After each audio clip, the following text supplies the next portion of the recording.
जेव्हा बाळ जन्माला येतं त्याच्या आई वडिलांच्या दोषांप्रमाणे हम्म. त्यांच्या शरीरात जे डॉमिनंट दोष आहेत त्याप्रमाणे बाळाची पण प्रकृती ठरवली जात असते. पॅरेंट्स अगदी म्हणतात की आम्ही दर महिन्याला ह्या मुलाला डॉक्टरांकडे घेऊन जातो. त्याला ताप, सर्दी, खोकला काही ना काहीतरी दर महिन्यात असतंच असतं. सो अशा वेळेस पॅरेंट्सनी त्या मुलांचा आहार सुधारणं खूप महत्वाचं आहे. काही पॅरेंट्स ना मुलांना खूप जास्त प्रमाणात ड्रायफ्रुट्स देण्याचा अट्टहास करतात, पण तो खूप चुकीचा आहे. डॉक्टर आपले वैद्य आपले नाडी नाडी तपासून बघतात. सांगतात की बाबा तुमची कफ प्रकृती आहे किंवा बरोबर. तुमची वात प्रकृती आहे.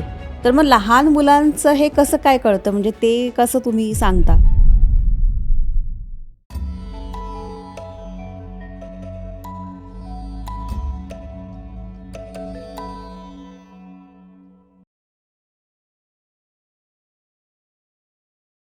नमस्कार. Easy Ayurveda for you with doctor Rucha या पॉडकास्टमध्ये मी तपस्या नेवे तुम्हा सगळ्यांचं पुन्हा एकदा मनापासून स्वागत करते. घरामध्ये एखादं लहान मूल असलं की अगदी आनंदाचं वातावरण असतं, पण त्याबरोबर जबाबदारी आणि काळजीही तेवढीच महत्त्वाची असते. आणि म्हणूनच आज आपण या लहान मुलांवरती फोकस करून आजचा हा एपिसोड करणार आहोत. त्यासाठी आपल्यासोबत आहे डॉक्टर रुचा. तुमचं मनापासून स्वागत. नमस्कार. नमस्कार. मी जसं म्हटलं की एखादं लहान मूल जेव्हा घरामध्ये येतं त्यावेळेस ते अख्खं घर आनंदून जातं, पण त्याचबरोबर त्या बाळाची काळजी घेणं, त्याचं संगोपन करणं हे सुद्धा तितकंच महत्त्वाचं असतं. बरोबर आहे. तर या लहान मुलांची काळजी घेण्यासाठी किंवा त्यांचं संगोपन करण्यासाठी, त्यांचं आरोग्य नीट राहावं यासाठी आपलं आयुर्वेद काय सांगतं? खूप छान प्रश्न आहे तुझा.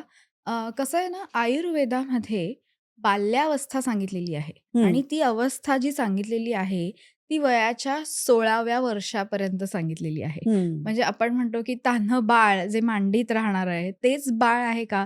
तेच बाल्यावस्थेत आहे का? तर आयुर्वेदानुसार बाल्यावस्था म्हणजे काय सांगितलंय, की वयाच्या 16व्या वर्षापर्यंत बाल्यावस्था आहे अच्छा. आणि त्यात वेगवेगळे आजार हे लहान मुलांना होत असतात.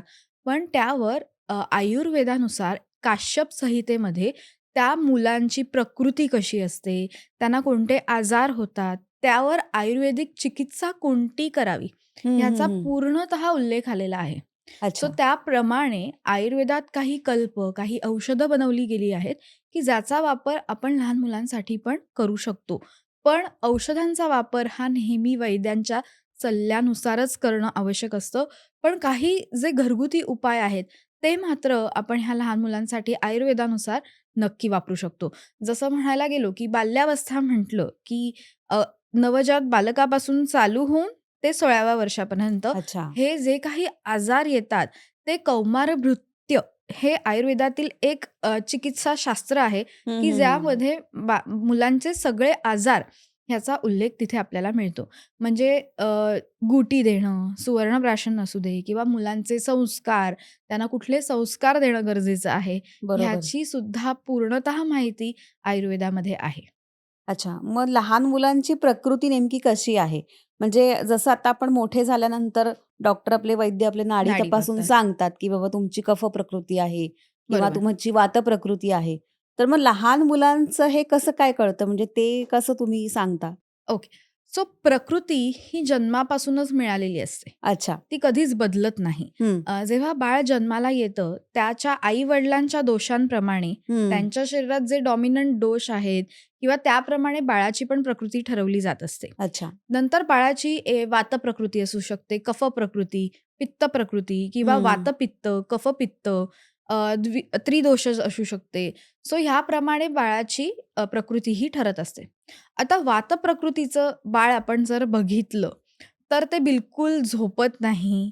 त्याला अच्छा. खूप ते चंचल असतं हां, हां, आणि हां. त्याच्यामध्ये काही ना त्याची स्किन थोडी ड्राय असेल, ओके. केस कुरळे असतील, तर हे जे कॅरेक्टरिस्टिक्स असतात, ते वात प्रकृतीच्या मुलांमध्ये दिसून येत बरं, असतात. बरं. आता पित्त प्रकृतीची जी मुलं असतात, ती थोडी तापट स्वभावाची असतात. त्यांना पटकन राग येत असतो. ती हट्टी असतात. त्यांना कितीही सांगितलं तरी ती काही पटकन ऐकत नाहीत. अशा बरं. स्वभावाची ती असतात, पण ती हुशार सुद्धा तेवढीच असतात. हं, हं. त्यांचा स्किन टोन हा थोडा छान असतो किंवा त्यांचा स्किन टोन जो असतो तो थोडा गोऱ्या रंगाचा असतो. बरं. सो त्याच्याकडे जात असतात आणि त्यानंतर जो असतो ते कफप्रधान म्हणजे प्रकृतीची मुलं असतात. तर ती थोडी आळशी असतात. म्हणजे काय म्हणायला अच्छा. की एका जागी फक्त बसून राहतील. त्यांना उत्साह कमी असतो. जसं ह्या वयात आपण काय बघतो की मुलांनी खूप खेळलं पाहिजे, दंगामस्ती केली पाहिजे. दंगामस्ती केली पाहिजे. पण कफ प्रकृतीची मुलं ही त्यांना वरचेवर एकतर सर्दी खोकला होत हं, असतो हं. आणि त्याच नंतर ती थोडी एकाच जागी बसून राहणारी असतात. पण त्याचप्रमाणे त्यांची बुद्धीही चांगली असते. त्यांच्यामध्ये स्मरणशक्ती चांगली असते. बरं. सो अशी जी कॅरेक्टरिस्टिक्स असतात ती कफ प्रकृतीच्या लहान मुलांमध्ये दिसून येत असतं. बरोबर. पण मग आता ह्या मुलांना थोडंसं त्याच्यात सुधारणा होण्यासाठी जसं आता आपण कफ प्रकृतीचं उदाहरण घेतलंत, हो, की ती हो. मुलं एका जागी बसून असतात किंवा काही आळशीपणा त्यांच्यामध्ये थोडासा आलेला असतो. तो उपजत आलेला असतो त्या प्रकृतीमुळे. प्रकृतीप्रमाणे पण आलेला मग असतो. याच्यावरती उपाय म्हणून आयुर्वेद काय सांगतं, की काय केला पाहिजे पालकांनी म्हणा किंवा त्या मुलांनी म्हणा? ओके. सो आता त्यांची प्रकृती कफ प्रकृती आहे. सो हं, त्यांच्या शरीरात कफदोष हा जास्त प्रमाणात वाढलेला असतो. हं, सो कफदोष कमी होण्यासाठी किंवा हं, ॲक्टिव्हनेस वाढवण्यासाठी हं. त्यांच्या शरीरातला कफदोष कमी झाला पाहिजे. अच्छा. सो त्याच्यासाठी आपण उष्णद्रव्य वापरतो, की जसं सुंठ आहे. सुंठ ही थोडी उष्ण आहे. तर हं. अशा मुलांना गरम पाण्यामध्ये चिमूटभर सुंठ घालून 2-2 चमचे दिवसभरातून 3 वेळा असं आपण हे पाणी त्या मुलांना देऊ अच्छा. शकतो, की किंवा त्याने त्यांना त्रास होणार नाही. त्याचबरोबर कफासाठी उत्तम उपाय म्हणजे मध. हं. सो मधाचं चाटण, लेहन संस्कार हा आयुर्वेदात आलेला आहे. म्हणजे मुलांना काहीतरी चाटण बनवून ते दिलं जात असतं. अच्छा. सो त्याचा वापर सुद्धा आपण आयुर्वेदानुसार करू शकतो. सो ह्या मुलांमध्ये जेव्हा वरचेवर सर्दी खोकला होतो, तेव्हा आपण आयुर्वेदातील सितोपलादी चूर्ण हे हमखास वापरलं जात हं, असतं हं, मुलांमध्ये, हं, हं. की ते मधात घालून त्याचं चाटण तयार चाटण दिलं करून जातं. मुलांना दिलं जात असतं. पण हेच सितोपलादी चूर्ण आपण घरी सुद्धा बनवू शकतो. बरं. त्याला त्वक, एला, पिप्पळी आणि मिश्री ह्याचं ते मिळून तयार केलेलं असतं. सो ते आपण घरी सुद्धा मुलांना कुटून तयार करून, चूर्ण करून मिक्सरमध्ये वाटून त्याचं आपण मधातनं चाटण करू शकतो. बरोबर. पण मग आता हे जे घरगुती उपाय तुम्ही सांगितलेत. पण आता काही मुलांना कसं असतं, की उदाहरणार्थ आता कॅल्शियम किंवा या सगळ्या गोष्टीसाठी हो, दूध हा एक अत्यंत आवश्यक पदार्थ मुलांना असतो, हो. की वयाच्या 6व्या महिन्यापर्यंत तर आईचं दूध दिलं आईचंच जातं. दूध लागतं आणि त्यानंतरही असं सांगितलं जातं, की दूध हे अत्यंत आवश्यक आहे हो, मुलांच्या वाढीसाठी. हो, पण मग आता ज्यांची कफ प्रकृती आहे, हो. तर त्यांना हे दूध दिलेलं चालतं की नाही? सो त्यांना दूध हे दिवसभरात म्हणजे आता 6व्या महिन्यापर्यंत तर बाळाला आईचंच दूध द्यावंच देणं लागणार. आवश्यक आहे. हो, कारण की आपण बाहेरचं अन्न त्याला चालू हो. केलेलं नसतं. त्यामुळे 6 महिने ठीक आहे. हं, पण जेव्हा बाळ मोठं होतं, हं. तेव्हा मात्र त्याला रात्रीचं दूध हे जर कफ प्रकृतीचं बाळ असेल, तर त्याला रात्रीचं दूध देणं टाळायचं असतं. अच्छा. म्हणजे त्यांना वरचेवर कफ होत असेल, सर्दी खोकला वरचेवर हां, होतोय, हां. तर त्यांना मात्र रात्री दूध द्यायचं नाही. दिवसभरात म्हणजे 6च्या आधी आपण मुलांना कधीही दूध देऊ शकतो. त्याला काहीही प्रॉब्लेम नाही आणि बरं. दूध बाधू नये म्हणजे लहान मुलांना किंवा जंत होऊ नये ह्याच्यासाठी त्याच्यामध्ये वावडिंग घालून तेव्हा ते दूध उकळणं उकळून गरजेचं ते आहे देणं आणि गरजेचं आहे. तेच दूध त्या मुलांना आपण देऊ शकतो. सो जसं आपण म्हणतो की एक 6 महिन्यानंतरही स्तनपान चालूच असतं बाळाचं. तर पण मधल्या वेळात जे दूध द्यायचं असतं, मग ते हळू हे आपण बाहेरचं दूध देऊ शकतो. बरोबर. बऱ्याचदा असं बघितलं जातं, की लहान मुलांना सुद्धा अगदी म्हणजे नवजात शिशु असतील किंवा त्याही आणखीन पुढचे असतील, तर त्यांना आजकाल पावडरचं दूध हो, हे दिलं जातं हो. किंवा गाईचं किंवा म्हशीचं. म्हणजे याच्यामध्ये खूप मतमतांतरं आहेत, की नेमकं कोणतं दूध बाळाला योग्य आहे किंवा त्याच्या प्रकृतीला योग्य आहे, की ओके. त्यातनं आणखीन काही वेगळे आजार उत्पन्न होऊ नयेत त्या बाळाला. तर यासाठी आयुर्वेद काय सांगतं, की काय काळजी घ्यावी?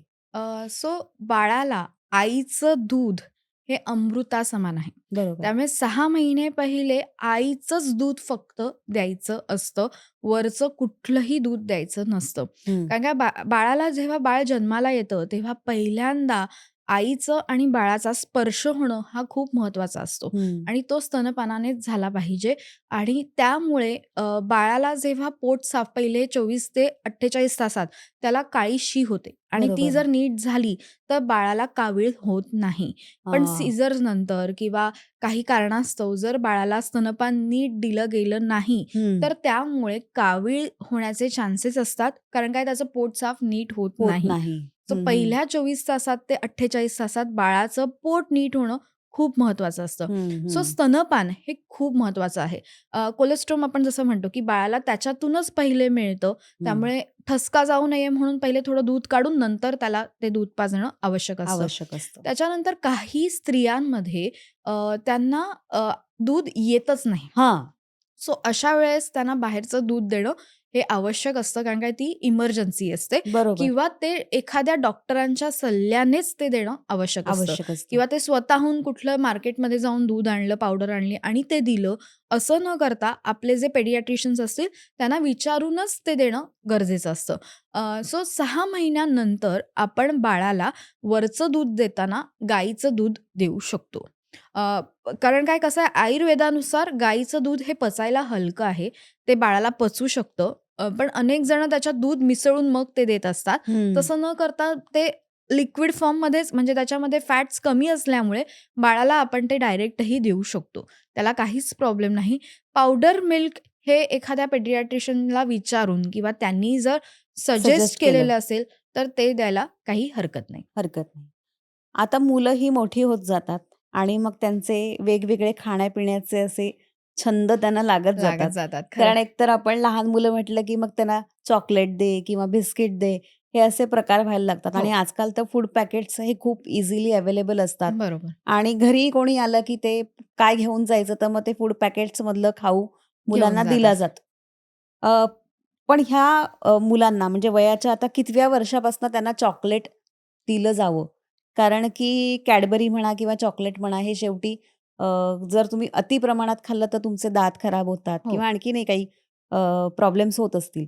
मग याबद्दल आयुर्वेद काय सांगतं? अ, आयुर्वेदानुसार म्हणण्यापेक्षा आपण म्हणायचं, की मुलांना ह्या गोष्टी जितक्या कमी देता येतील तितक्या किंवा दिल्याच नाही तरी त्या उत्तम आहेत.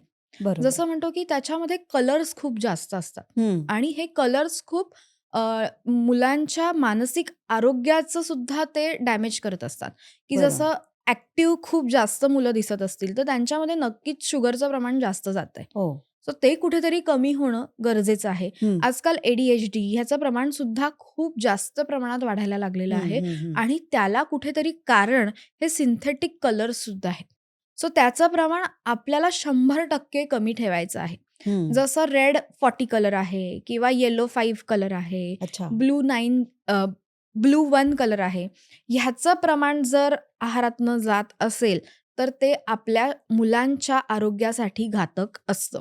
सो अच्छा. ते आहारातनं त्यांच्या पूर्ण वर्ज्य करणं, कारण काय आजकाल कसं झालंय, की लहान बाळ जेव्हा ज्युनियर केजीला जातं, त्याच्यानंतर वाढदिवसच एवढे मुलांचे असतात शाळांमधल्या, की प्रत्येकाचा एका महिन्याला वाढदिवस हो, येतो. हो. तेव्हा केक असतो, वेफर्स असतात आणि हे सगळे पदार्थ, की जे आपण अव्हॉइड करायला पाहिजेत, हं. तेच पदार्थ ह्या पार्टीजमध्ये नॉर्मली दिसतात. बरोबर.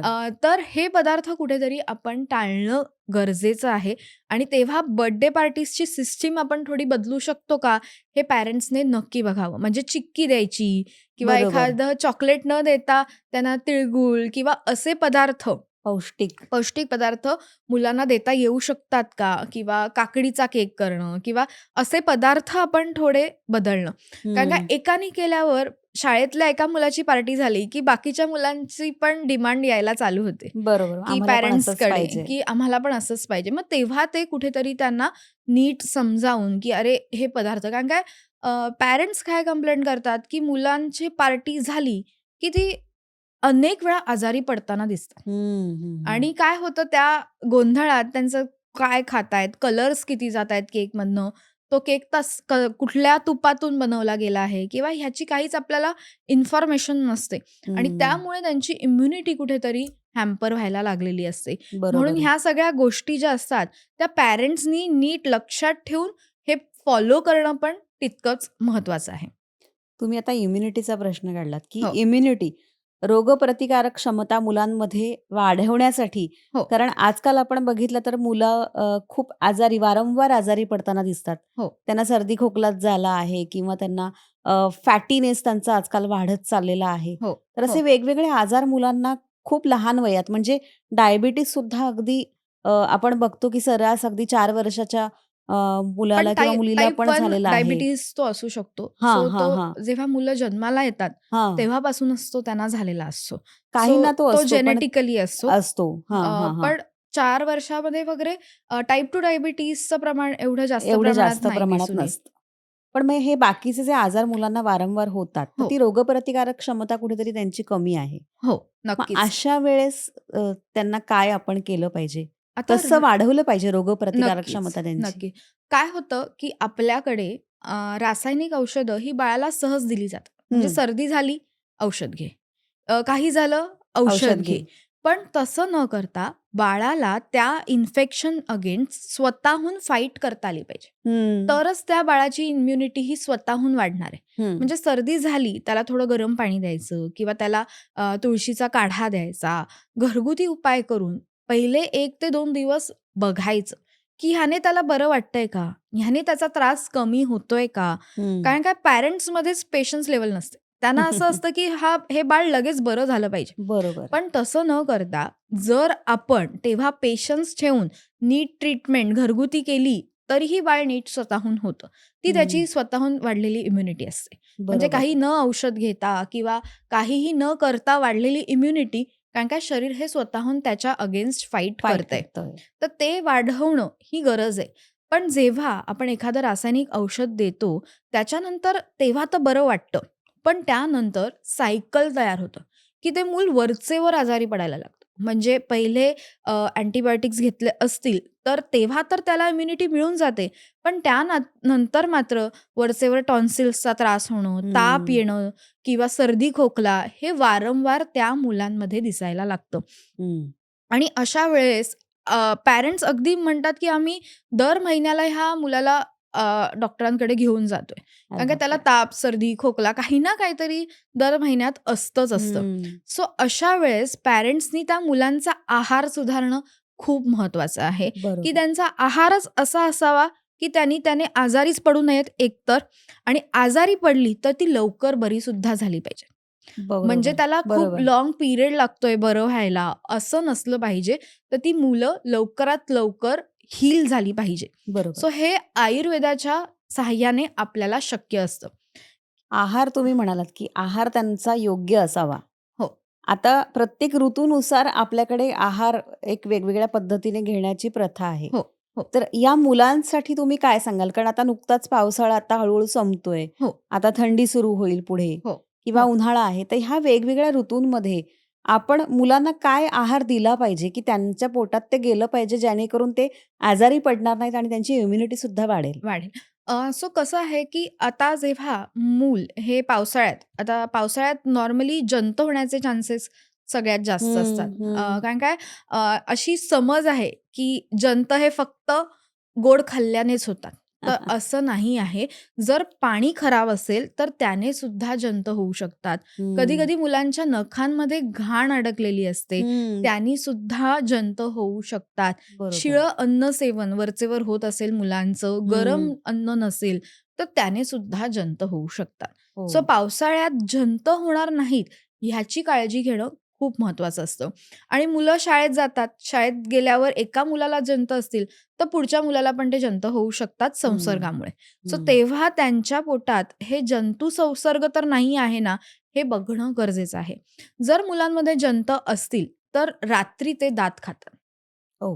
त्यांच्या चेहऱ्यावर थोडे-थोडे पांढरे डाग यायला लागतात. हं, वरचेवर ते कंप्लेंट करतात, की माझं पोट दुखतंय. माझ्या हं, पोटात दुखत आहे. बेंबीच्या खाली पोट दुखत आहे. हं, आणि त्यांच्या शौचाचा रंग बदललेला असतो किंवा त्याला वेगळा वास यायला लागलेला असतो. हे अरुची तयार झालेली असते. म्हणजे त्यांना भूक लागत नसते आणि त्याचबरोबर त्यांचं वजनसुद्धा कमी व्हायला लागलेलं असतं. हं, आणि हं, त्यांना काहीतरी सतत गोड खाण्याची इच्छा व्हायला लागलेली असते. हं, हं. अशा वेळेस समजून जायचं, की मुलांच्या पोटांमध्ये जंत जंत झालाय. असण्याचे चान्सेस आहेत.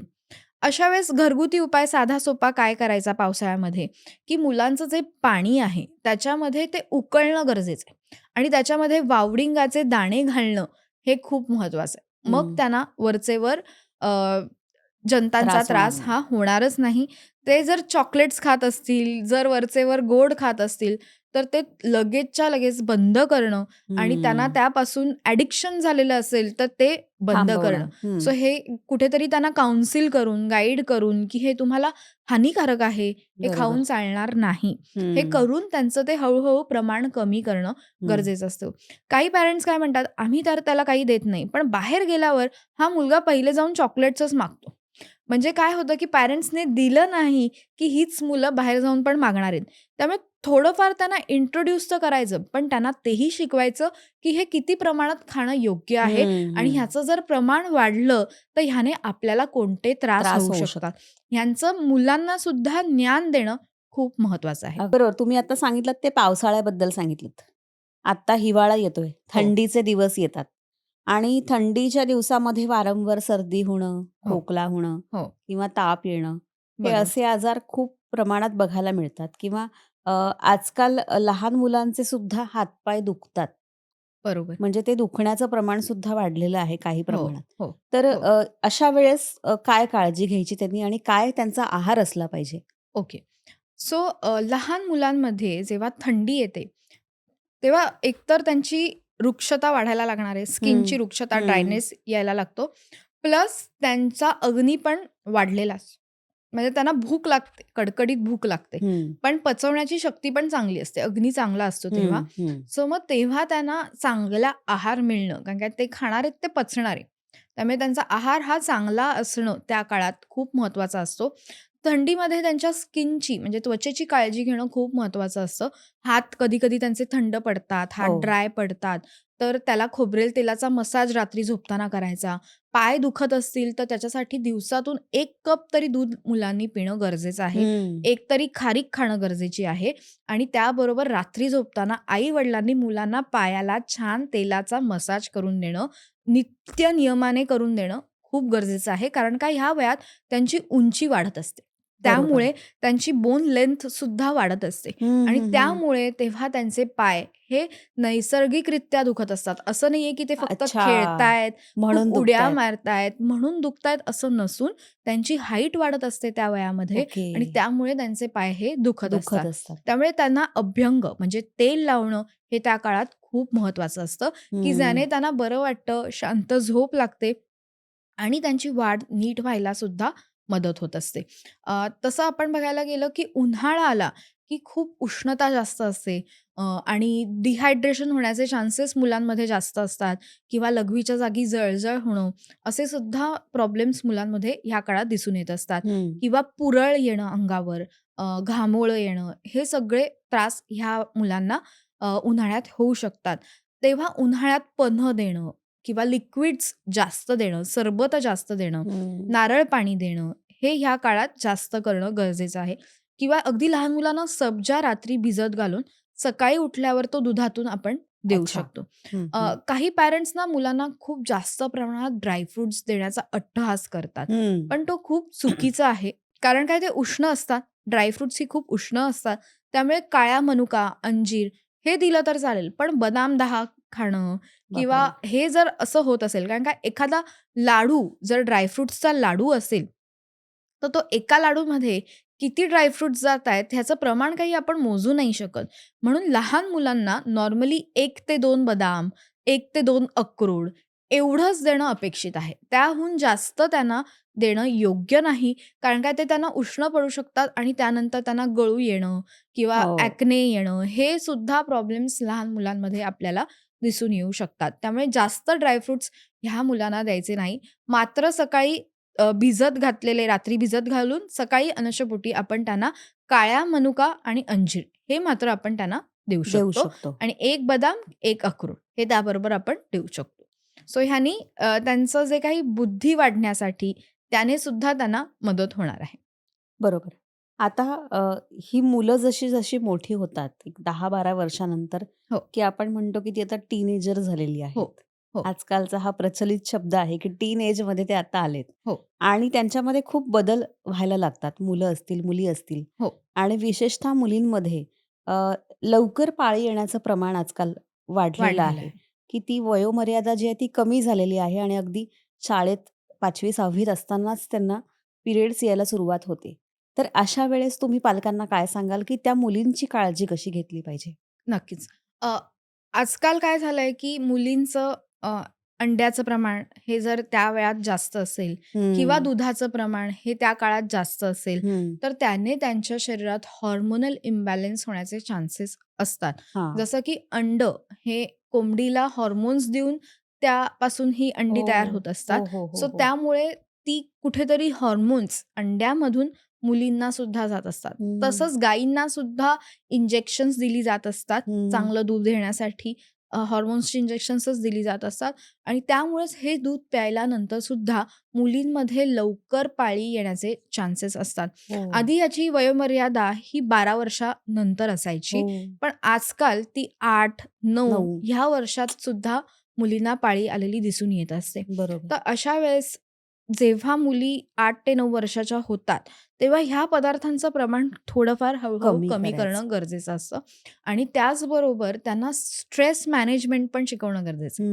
हं. कारण काय जर एखादी मुलगी व्यक्त होऊ शकत नाही, म्हणजे तिला जर वरचेवर इमोशनली काहीतरी सांगायचंय, हां, हां, पण ती हां. व्यक्तच होऊ शकत नाहीये. ती आई-वडिलांसमोर पण व्यक्त होऊ शकत नाहीये. तिचे प्रॉब्लेम्स जर ती सांगू शेअर शकत करू नसेल, शकत नसेल. तर तिचे थायरॉइड हॉर्मोन्स जे आहेत ना, ते कुठेतरी फ्लक्च्युएट व्हायला लागतात. हं, हं, हं. सो तेव्हा त्या मुलींचे एंडोक्राईन ग्लँड्स ज्या आहेत, त्या फ्लक्च्युएट व्हायला लागतात आणि हं. त्यामुळे त्यांना लवकर पाळी येण्याचे चान्सेस असतात. सो बरोबर. हॉर्मोन्स स्ट्राँग व्हायला लागतात लवकरात लवकर आणि म्हणून पाळी लवकर येते. जर त्यांचे बरोबर आहे. हॉर्मोन सिक्रीशन्सच जास्त झाली नाहीत, तर त्यांना लवकर पाळी येत येणार नाही. नाही. पण जर ती झाली, तर मात्र त्यांना लवकरात लवकर पाळी येते. जर हं. पाळी आली, तर त्याच्या पुढे ती दर महिन्याला नीट आली पाहिजे. पण काही मुली येऊन कंप्लेंट करतात, की आमची पाळी ही इर्रेग्युलर आहे स्टार्टिंगपासनंच. म्हणजे बरोबर. आल्यानंतरच ती 4 महिन्यानंतर येते, हो, 5 हो. महिन्यानंतर येते. तर अशा वेळेस मुलींना व्यायाम हा खूप महत्त्वाचा ठरतो. म्हणजे हं, सूर्यनमस्कार असू देत किंवा त्यांनी मॉर्निंग वॉक करणं किंवा कुठल्यातरी खेळामध्ये त्यांचा समावेश असणं, हे हं. खूप महत्त्वाचं आहे पाळी नीट येण्यासाठी. आणि अच्छा. त्याचबरोबर मुलींना गाजर बीज अर्धा चमचा आणि काळे तीळ पाव चमचा हे सकाळी उठल्यावर अनुशापोटी आपण त्यांना देऊ शकतो, की ज्याने त्यांची पाळी रेग्युलर येण्यासाठी, त्याचा फ्लो सुद्धा 3 ते 4 दिवसाचा राहण्यासाठी त्यांना त्याने नक्की मदत होते. मदत होते.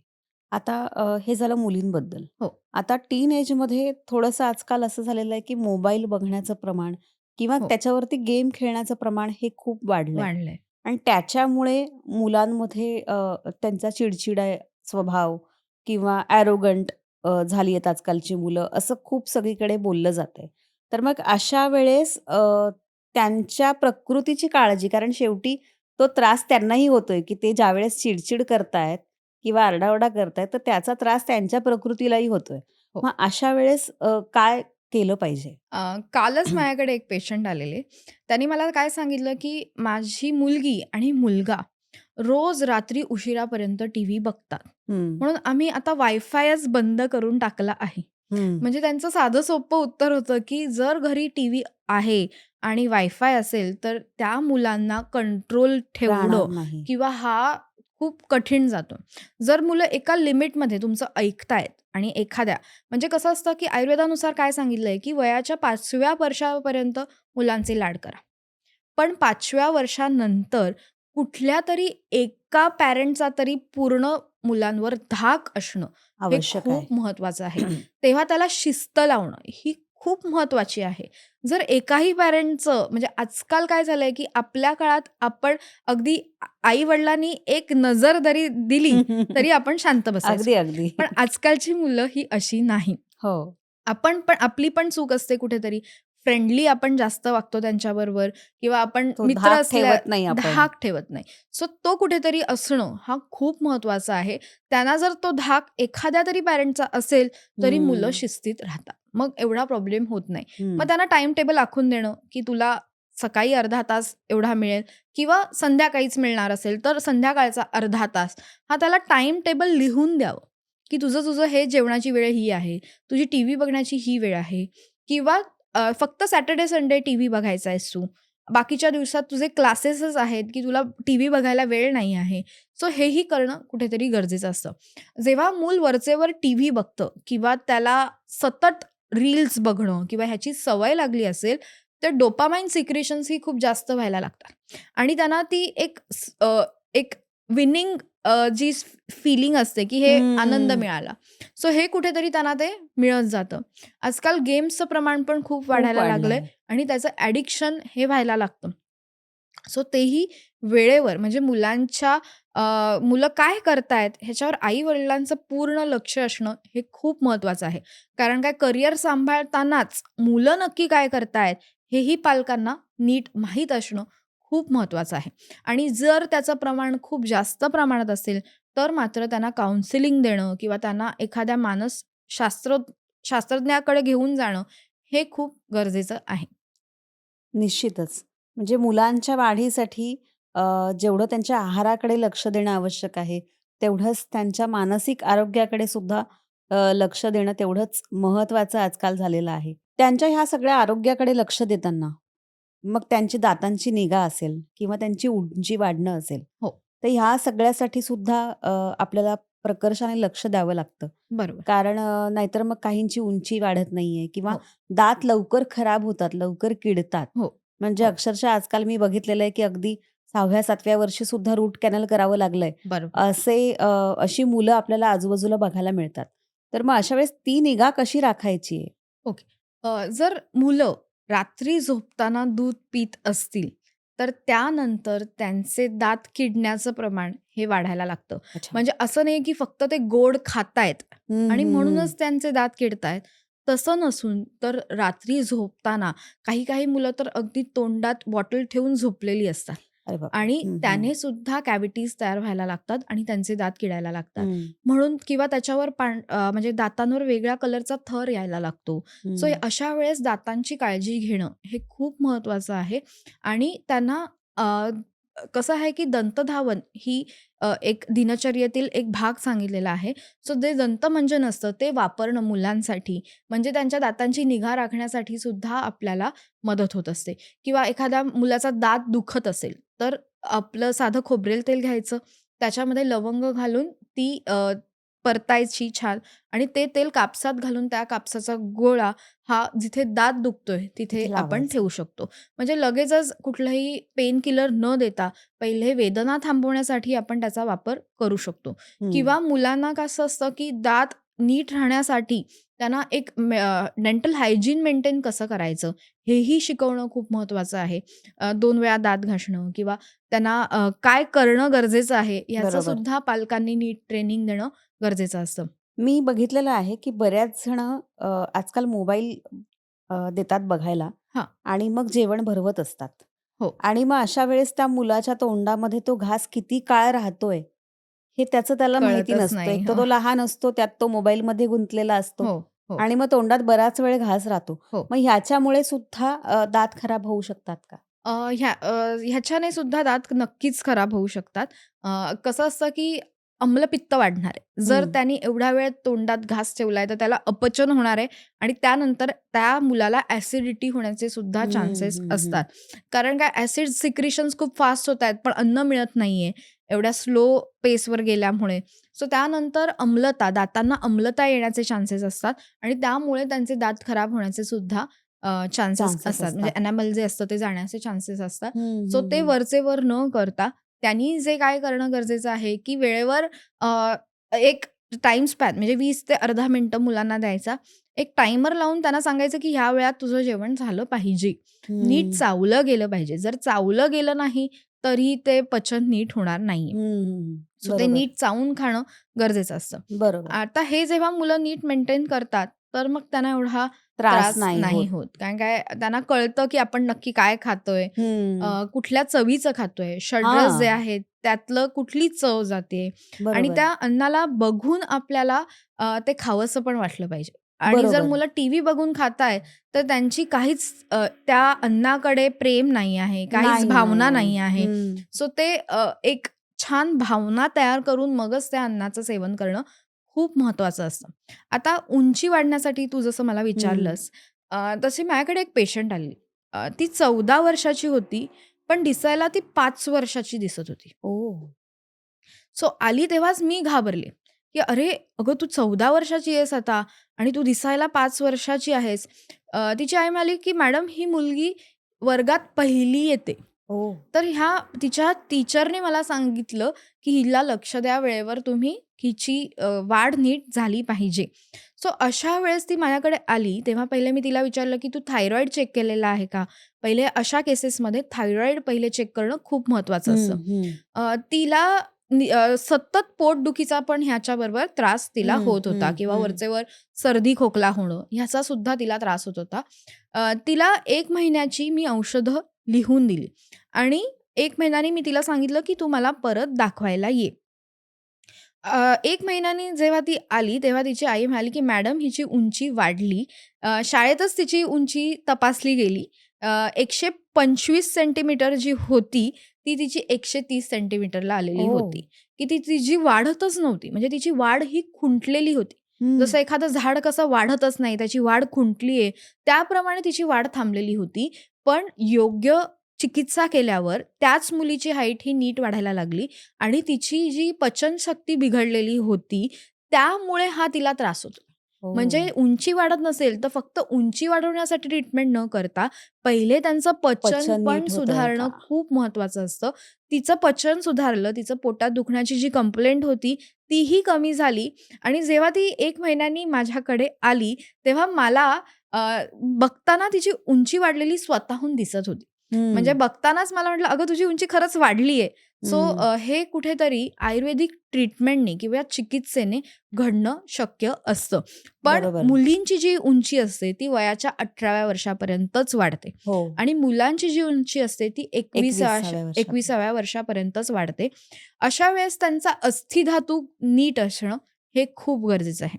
म्हणजे आपले जे सप्तधातू सांगितलेले आहेत, त्यापैकी त्यांचा जो अस्थिधातू आहे, तो नीट असणं खूप महत्त्वाचं असतं. बरोबर. त्याच्यासाठी त्यांना राजगिरा देणं, राजगिऱ्याची चिक्की देणं किंवा मखाना देणं, तिळगूळ देणं किंवा हं, त्यांना खारीक देणं, हे सगळं आहारात देणं गरजेचं आहे. 1 ग्लास दूध देणं. हं, त्याचबरोबर उंची वाढण्यासाठी ताडासन करणं, हं, स्विमिंग करणं, हं. सायकलिंग करणं, हेही तितकंच महत्त्वाचं त्याच्याबरोबर असतं, की ज्याने छान उंची वाढायला लहान मुलांना मदत होत असते. मदत होत पण असते. योग्य तो सल्ला घेऊन, योग्य तो वैद्यकीय सल्ला घेऊन मगच त्यांनी हे करणं गरजेचं असतं. बरोबर. मुलांमध्ये आणखीन एक दिसून येतं, की बऱ्याच जणांना टॉन्सिल्सचा खूप त्रास होतो. हो, हो, म्हणजे विशेषतः शाळेत जाणारी जी मुलं असतात, हो. यांच्यामध्ये वारंवार ही तक्रार दिसून येते, की त्यांचे टॉन्सिल्स वाढलेत किंवा ते बरोबर. दुखतायत. हो, तर हो. मग हे कशामुळे होतं आणि मग त्याच्यासाठी काय करायला हवं? लहान मुलांमध्ये जेव्हा टॉन्सिल्सचा हा त्रास होतो, टॉन्सिल्स ना हे आपलं डिफेन्स सिस्टमचं पहिले सैनिक आहेत. हं, आता काही मुलांमध्ये वरचेवर जेव्हा टॉन्सिल्सचा त्रास व्हायला लागतो, तेव्हा त्यांना ॲडवाईस दिली जाते, की तुम्ही हे रिमूव्ह करा. पण हं, जर हे रिमूव्ह केले, तर आपलं पहिलं सैन्य हे जाणार आहे. त्यामुळे ते किती प्रिझर्व्ह करणं हे खूप महत्त्वाचं असतं आणि ते नीट होतात. कारण का त्याच्यामध्ये पस पॉकेट्स तयार होत असतात, की जी फुटतात, दुखत असतं त्यांना खूप. अन्न गिळायला सुद्धा त्यांना त्रास होत असतो.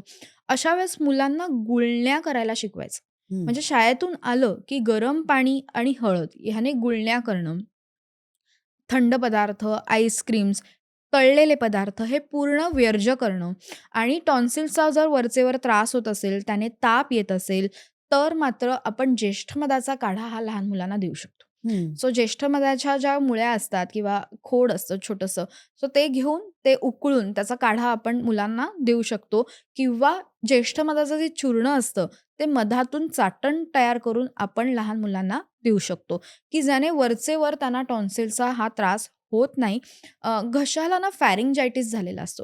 हं. ज्याला आपण ग्रॅन्युलर फॅरिंजायटिस म्हणजे लहान मुलांच्या घशात फोड आलेले असतात आणि त्यांच्या गळ्यामध्ये म्हणजे घशामध्ये लालपणा जास्त असतो, की हं, हं, ज्यामुळे त्यांचा घसा हा वरचेवर सतत खराब होत राहतो आणि त्यानंतर ताप येणं, सर्दी होणं, मग खोकला होणं, हे हं. सायकल त्यांचं चालू राहतं. ह्यासाठी त्यांची इम्युनिटी वाढली पाहिजे. हं, हं, हं. रात्री झोपताना आपण त्यांना हळदीचं दूध देऊ शकतो. त्याच्यामध्ये अगदी चिमूटभर थोडीशी मिरपूड घालून पण आपण त्यांना देऊ शकतो, की एकतर त्याने शांत झोप लागेल त्यांना. वरचेवर जर खोकला, सर्दी होत असेल, तर त्याने इम्युनिटी वाढण्यासाठी त्यांना मदत होणार आहे आणि वरचेवर त्यांना डॉक्टरांकडे जावं लागणार नाही. सो ही लहान मुलं इम्युनिटी वाढवण्यासाठी नक्कीच ते करू शकतात, की ज्याने इम्युनिटी वाढली, की मग वरचेवर टॉन्सिल्सचा त्रास हा होत नाही. बरोबर. म्हणजे लहान मुलांना जसं आपण त्यांना योग्य शिक्षण देतो, हो, चांगल्या शाळेत घालतो, त्याचबरोबरीने त्यांचा आहार कसा असला पाहिजे, त्यांना काय घरगुती आपण उपाय केले पाहिजेत, हो, हे सुद्धा तेवढंच महत्त्वाचं आहे हो. आणि अर्थात ऋतूनुसार त्यांची काळजी घेणं आरोग्याची, हीही तेवढीच महत्त्वाची आहे. डॉक्टर उच्चा, तुम्ही आज जे काही आम्हाला सांगितलत, ते नक्कीच मला असं वाटतं या सगळ्या पालकांना उपयोगी पडणार आहे. कारण नक्कीच. प्रत्येकालाच कळत नसतं, की आजकाल कसं झालंय, पूर्वी आजीबाईचा बटवा आपण म्हणायचो, हो, की जो प्रत्येक घरामध्ये असायचा, की हे हो. घरगुती उपाय जे आहे, त्या बटव्यातनं बाहेर यायचे. नक्कीच. पण म्हणजे आजकाल लहान मुलांमध्ये पोट दुखतंय अगदी, अगदी. किंवा अपचन असेल, हो. तर नुसतं जिरं असतं, ते गरम करून दिलं म्हणजे उकळून 1 चमचा पाण्यातलं दिलं, तरी त्या मुलांचं अपचन जातं. सो बरोबर. असे हे साधे सोपे उपाय असतात, अगदी, अगदी. की जे पोटात दुखत असेल, खूप पोट दुखत असेल, कॉन्स्टिपेशनचा त्रास लहान मुलांमध्ये होत असेल, तर त्यासाठी सुद्धा आयुर्वेदात उपाय आहेत. म्हणजे जर हं, कॉन्स्टिपेशन वरचेवर होत असेल, तर एरंड तेलामध्ये थोडासा ओवा घालायचा आणि ते तेल जे असतं ते क्लॉकवाईज मुलांच्या पोटाला लावायचं आणि हं. काळा मनुका, अंजीर हे तर गेलंच पाहिजे पोटामध्ये आणि रात्री झोपताना त्यांना दुधात तूप घालून द्यायचं, की ह्याने त्यांचं पोट साफ व्हायला त्यांना मदत होते. मदत होते. नाहीतर अगदी लहान मुलांमध्ये खडे होणं हे खूप दिसून येतं आणि ते मुलं ना थांबवतात. म्हणजे शौचाला जाणं हे थांबवतात अरे ते. बाप! हं, हं, त्यांना हं. जायचं असतं, वेग आलेले असतात, पण खेळण्याच्या नादात किंवा जायचं नसतं त्यांना, तर ही सवय सुद्धा लावणं खूप महत्त्वाची असते. सकाळी हं. उठल्यावर शौचाला जाणं, दात घासणं, अंघोळ नीट करणं, ब्रेकफास्ट म्हणजे न्याहारी करणं, ही सगळी सवयीचे भाग आहेत. तसंच संध्याकाळी 7 वाजता शुभं करोती म्हणणं किंवा आपले जे संस्कार आहेत, ते मुलांना देणं हे पालकांचं सुद्धा कर्तव्य आहे. त्यांना अथर्वशीर्ष पठण करून घेणं, त्यांचे उच्चार नीट व्हायला, बोलताना जर संस्कृत त्यांना येत असेल लहानपणापासून, तर त्यांचे उच्चार हे फास्ट नीट होतात. नीट होतात. सो बरोबर. तेही त्यांना नक्कीच, नक्कीच. ह्या वयात संस्कार देणं खूप महत्त्वाचं असतं. बरोबर. तुम्ही अंजीर भिजत घालायचं सांगितलं, हो. तर ते पाण्यात घालायचं की दुधामध्ये? अंजीर पाण्यातच रात्री पाण्यातच येस, घालायचं, येस. दुधात नाही घालायचं. दुधात नाही घालायचे. पाण्यात हां. भिजत घालायचे. सकाळी उठल्यावर ते पाणी टाकून दिलं आणि नुसते अंजीर खाल्लं तरीही चालतं. त्याला काहीही प्रॉब्लेम नाही. नक्कीच. म्हणजे हे छोटे-छोटे उपाय जे असतात, ते आपल्याला किती उपयोगी पडतात, की आपल्याला प्रत्येक वेळेस काही झालं, की डॉक्टरकडे नेण्याची आवश्यकता खरंच नसते. आणि असंच आयुर्वेद सांगतं, की काय म्हणतात, की आधी आपण उपाय करण्यापेक्षा आधी आपण काळजी जास्त घेऊयात. येस.